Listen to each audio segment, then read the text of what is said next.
All right, little buddy, this week, where are we going this week? Well, it's not Japan. Well, kind of technically it started all in Austria, Germany, but we're not going there either. This is the Voigtländer Color-Ultron. Ultron. 50mm 1.8. And where was it made, mister? Singapore. Whew, we haven't gone to Singapore before. Well, I have, but you haven't. So let's find out. Is this any good? Do you think it's any good? Huh? I know I'm asking. You don't know, do you? Well, let's find out together. Get yourself something to eat or drink. Get yourself comfy. And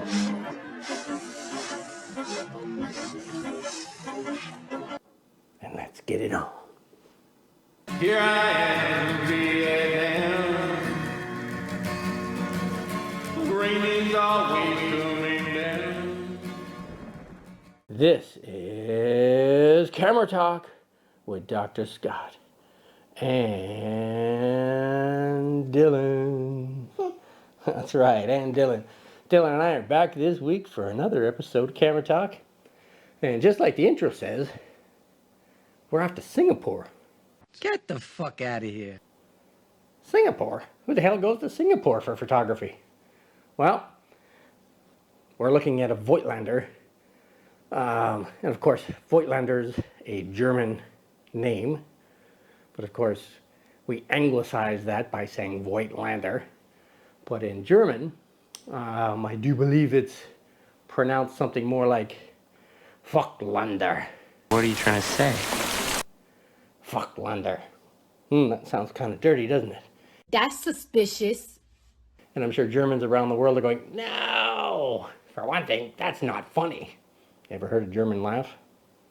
Ha, ha, ha. So, anyway, we'll just continue along with Voigtländer because most of the anglicized languages out there pronounce it that way. And if I say it the other way, most people are going to say, I don't even know what the hell that is. So, let's go with Voigtländer, all right? Well, where's Voigtländer from? Well, they're not from Singapore, I'll tell you that. No shit, Sherlock. Well, they started way back in the old time machine, back before dinosaurs were roaming the earth. And this was back in the 1700s. 1700s? Who the hell's doing photography in 1700s? Nobody. Well, in 1756, Johann Voigtländer was working on optics, you know, for various measuring instruments and opera glasses.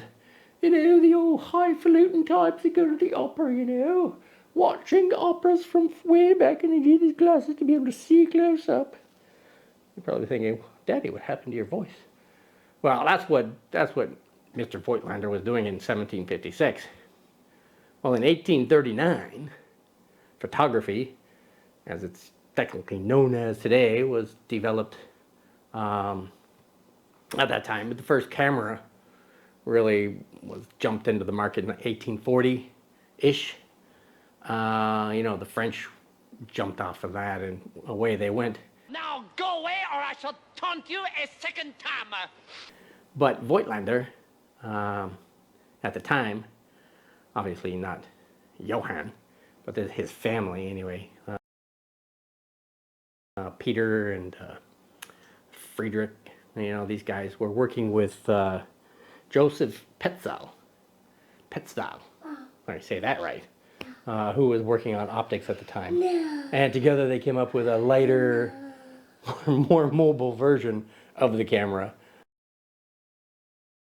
And Petzl created the first optic with the fastest aperture at the time, and it was f3.6. Which today doesn't sound all that fast with anything, does it? But you want to get more comfortable, sir? Sorry. Yeah, let's put you this way. I'll put you that way. How's that? So anyway, where were we? So Voigtländer was still Voigtländer. Was their company. They're doing their thing, and all the way through into the 20th century, when a company called Schering AG in Germany bought them out in 1925.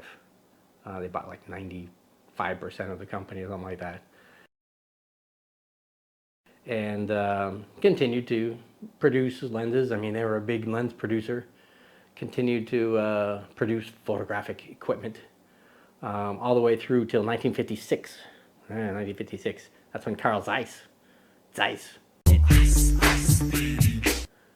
came in to the picture and bought the rights and said, "All right, this is our baby now. We're gonna create this on our own." And they melded it in with the Zeiss Icon. I mean icon like ICON, IKON cameras, and with Rolei or Rolei, forget how you say that, Rolei. Remember the Rolleiflex was the TLR, you know, SLR, single lens reflex. Well, this was TLR, twin lens reflex. I have a Rolei cord up there on the shelf. Anyway, so the two of them got into bed with each other. Well, not technically. Well, maybe they did. I don't know. I wasn't there to witness it, but Boy, that was really something. I never thought it could be like this. Never in my wildest imagination. You're really something special. they did this. You know, they produced, you know, the lenses and cameras and everything else until Rolei kind of went out of business. You know, 1981, 82-ish, in that range somewhere. But Rolei had a factory in Singapore. That's where finally Singapore comes into the picture. And so they were, you know, Zeiss produced one of their own lenses called the Ultron. So through the Voigtländer line, they created the Color-Ultron. And they gave it to Rolei to produce this, and they made it in, well, some were made in Germany, but majority of them were made in Singapore. They made them in two mounts, an M42 and a QBR mount, which is Rolei's own proprietary mount. So this particular lens that we're looking at today was produced in Singapore from 1974 through 78. And that was it. Kind of ran out of steam after that.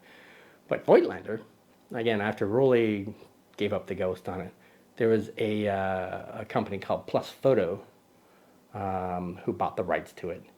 And then in 1997, another company called Ring Photo bought the rights to it, to the name, and produced things under it. And then they sold, a couple of years later, they sold the rights. No, sorry, they didn't sell the rights. They sold a license to use the name to the people who use it today. Cosina. Where's Cosina? Japan. That's right, they're in Japan. I'm turning Japanese, I think I'm turning Japanese, I really think so. And they produce a bunch of really nice Voigtländer lenses to this day. I have a few. Got the 35 and 75 and 40 millimeter Voigtländers that were produced by Cosina. So anyway, whew, long story short, Voigtlander's been around the world. And, you know, they've had a long history, and they continue to produce pretty high quality, well, not they. The name Voigtländer continues to be used in high quality optics. Are we putting you to sleep? No, terribly sorry. All right, so let's talk about the lens. The lens itself is actually because again, it was a Carl Zeiss owned, you know, proprietary company at the time. They produced the Color-Ultron modeled after their own planar. Or planar. Again, I don't know how that's pronounced, since nobody's really stepped forward and told me how. But since there's only one N, I'll say planar. You know, as a former English teacher, the double consonant would make it planar, but planar, I'll call it that. So they produced the planar, Carl Zeiss planar, very famous lens. I've got one of those too, as well as Rolei. Rolei also produced a planar. 51.8 as well. And even though my planar is 51.4, but still, the same optics though are in this Voigtländer Color-Ultron. Same, but different. But still same. So it's pretty much Carl Zeiss lens. It just says Voigtländer on it. So it's similar optics. And that is 7 elements in 6 groups. That's right. 7 elements in 6 groups. Its close focus is 45 centimeters. It's not bad out here. We can get fairly close. 6 blades.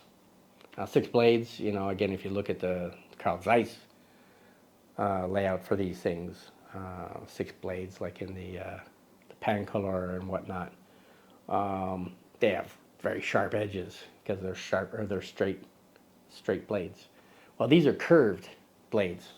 So as much as you still get the hexagon, that's a, what is it? Well, the hexagon shaped bokeh balls, because we like our balls round, right? Right? Yeah? You like your balls round? Say, everybody haven't seen my balls. But these are hexagonish because they're rounded blades. So take it for what it is. And it's not so heavy. I mean, it's all metal construction. So it's 188 grams. So anyway, that's the physical part of it. And again, it's all metal. The focus ring is dampened, so it's not a smooth sailor like many of my other vintage lenses. You might think that, oh, maybe the lubrication's drying out or something, and maybe it is, but it's dampened as far as I'm concerned. And the other thing too is it doesn't have an auto or manual switch that a lot of vintage lenses have. So therefore, it has a pin at the bottom of the lens that it has to be depressed in order for the aperture to respond when you're turning the aperture ring. So you need an adapter that has a plate constructed into the adapter that depresses the pin when you're applying the adapter. Hope that makes sense. Yeah. Other than that, I think that was pretty much it for the construction. Again, it's a nicely made lens. Now there's talk out there that the Singapore constructed ones were not as well constructed or built or put together as the German ones, but you know, that could be just thinking people are like, oh, it's made in Singapore versus, oh, it's made in Germany, must be good quality.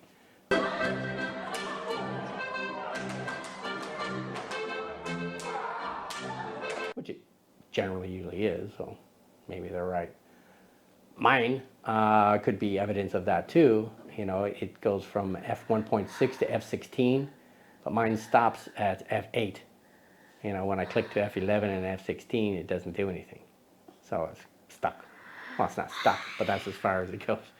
So anyway, that's so that could be evidence of poor Singapore QC, not checking their stuff properly. So, fat woman, are you the boss around here or what? Fat woman, my ass! And you know, model by model, sample by sample, everything could be different.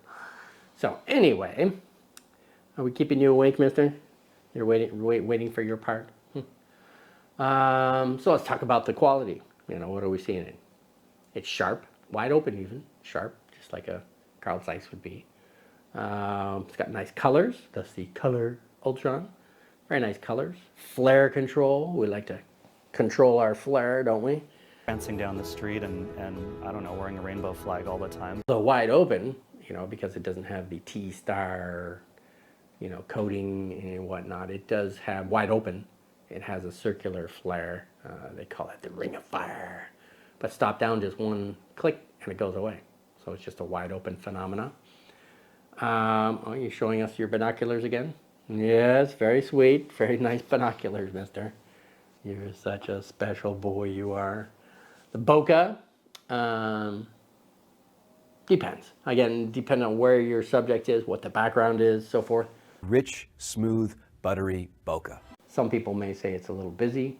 Other people say it's quite pleasing. So it's very subjective, as it usually is. Other than that, you know, again, it's got very popular feedback. You know, if you read through the various sites, you know, the Pentex forums and DPRs and the MF forum and so forth and so on. There's a lot of good feedback on this lens. So, what do you think, buddy? Want to see? Let's see some pictures of what it would look like from here, just to show you. Let me get rid of this. I have a Topcore 58 1.4. Very nice lens, I must say. Very nice lens, yes. But let us look at what the Voigtländer Ultra Color Color-Ultron. Why do I keep saying Ultra? It's Ultron. So let's zip in as tight as we can on here. All right. So how's that look, mister? That look good there? All right. So this is 1.8. 1, 2, 3.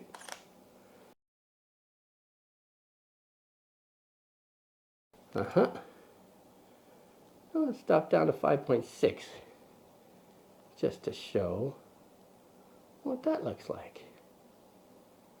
And the focusing ring is right on the end. All right, how about there? 1, 2, 3. All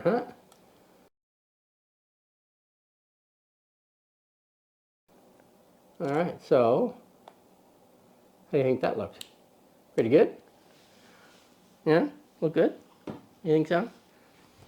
Aren't you rosy? What was that? Oh my God, it's a haunted camera.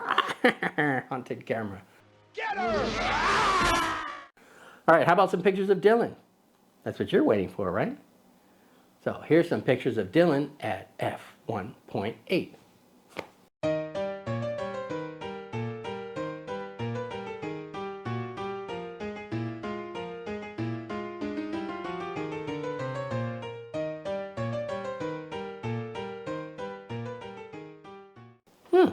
Aren't you a handsome little devil? And how about some pictures of Dylan at 5.6?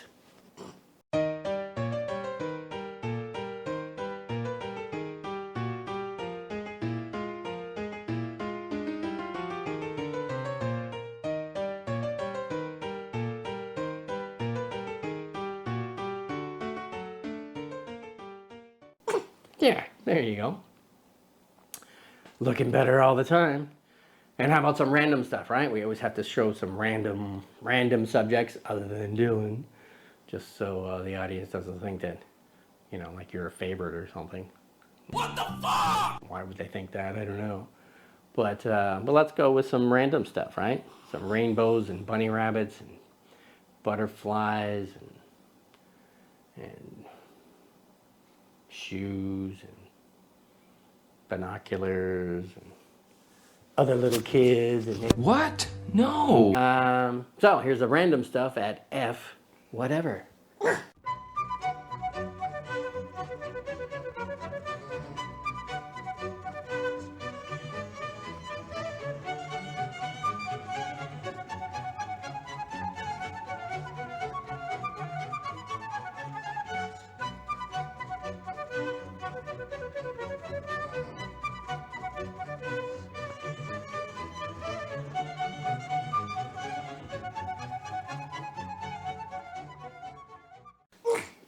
Yeah.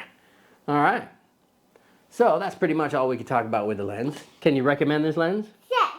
Yes. Yes. Dylan says yes with his expert opinion. He says you should get yourself one of these lenses. They're not cheap. I think I got mine for $200, but wow, almost 2 years ago now. So I haven't looked lately, but I wouldn't be shocked if they were 300 or around that range somewhere. But that's what our vintage lens world tends to be at these days, since they don't make these things anymore. They get harder and harder to find, at least a good sample. So, with that said, since he said, hey, you should get yourself a copy. How about we talk about our photo editing software that we use? Who do we use? Well, who do I use? You don't use anything. I'm a fucking artist. I'm sensitive as shit. Except the remote control. Don't ever let your kid have the remote control. You'll never get it back without screaming and crying and the end of the world coming, right? Yeah. So, who do we use? Or who do I use? Luminar. Luminar AI and Luminar Neo. No. Neo, yeah.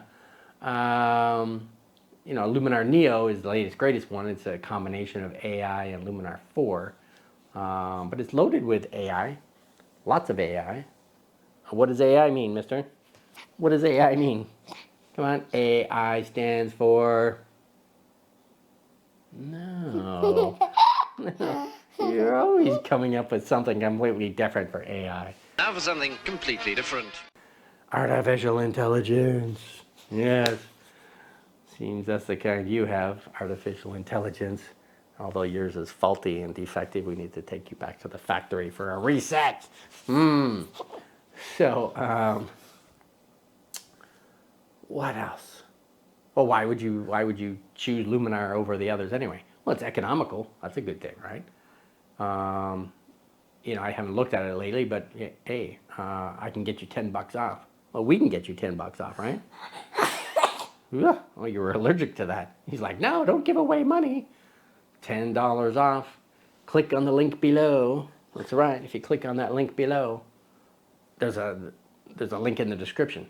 If you use that to purchase Luminar, you get $10 off. So if it's $100, it's 90. If it's 90, it's 80. If it's 70, it's 60. Holy mackerel, it's going down in price, mister. And if you save that $10, what does Luminar do with that $10? What do you think they do with it, huh? They give it to us. Won't give it to Dylan. No, they give it to us. And if they give it to us, what's the other word for that? It's called kickback. Yeah, kickback. Ah. And what are you going to do with your $10? You going to save it up? Huh? What is that? Ew, it's a booger. Don't pick boogers on camera talk. That's disgusting. You're disgusting. Ew. I don't know where we even got that from. I don't notice you playing with your nose. You're saving that the whole time? Ew. So, anyway, where was I going with that? Oh yeah, what are you going to do with your $10? Huh? I'm going to save it up until you have $1 million. $1 million. That's right. $1 million. I'm going to give it... What are you going to do with that million? Are you going to share it with Daddy? No. What? I'm going to share it with Mommy? No. You're going to spend it all on Dylan? Huh? You're going to spend it all on Dylan? And all your girlfriends? You're going to buy them fast, fancy cars and watches and Louis Vuitton purses and all these things. And you're going to get suckered by those girls, aren't you, mister? Yeah. Yeah. Yeah, baby. Yeah. So, at least save a little bit for me. Or at least your mom. Your mom will share it with me anyway. So, all right. How about you support our channel? Would you like them to support our channel? Because that way they can expose us to the world. That's right. The more subscribers we get, the more people will get to see our channel, right? So how about you subscribe? What? Don't tell them that. How about you subscribe? Well, you're not helping whatsoever. You're not helping at all. How about your 2 fingers, my 2 fingers, 4 fingers? Subscribe. Oh, that's right. You're a terrible host, you are. All right. Besides subscribers, what else does YouTube like? They like thumbs up, right? The more thumbs up we get, again, kind of it's just like subscribers. But if you give us a thumbs up, we can share with you, Dylan's future girlfriends, the thumbs up girls, right? You like the thumbs up girls, right? Right? Thumbs up. Do do do do do do do do do do. Thumbs up.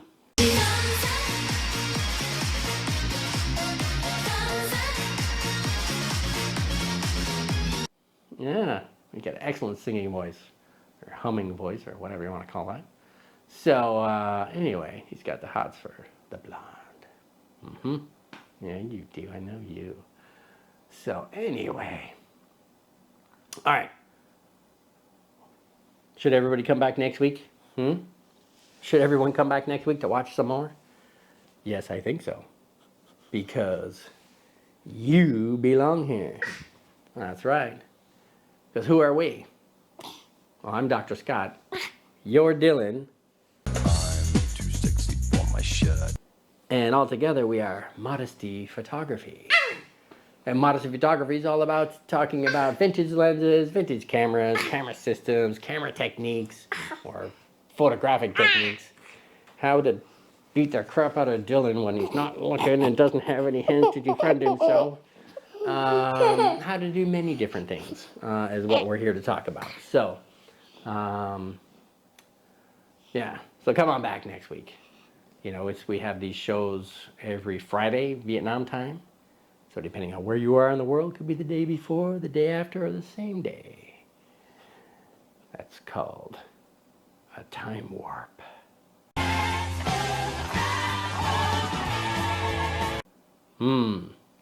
So, what's the name of the show, mister?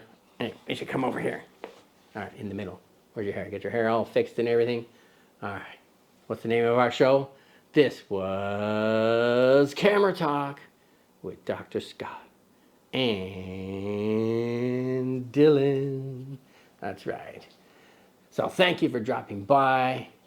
Thank you for subscribing. Thank you for the thumbs up. Thank you for watching. Thank you for listening. Thank you for all the contributions that you're giving to the photography world. And just because you're special, right? Are they special? Yes, I think they're special. Well, you should think they're special. Maybe they'll support you someday when you have your own channel, right? You have to ride on Daddy's coattails. So, come on back next week and we'll do it all again.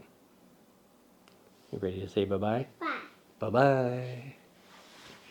Here I am, Vietnam. Rain is always coming down.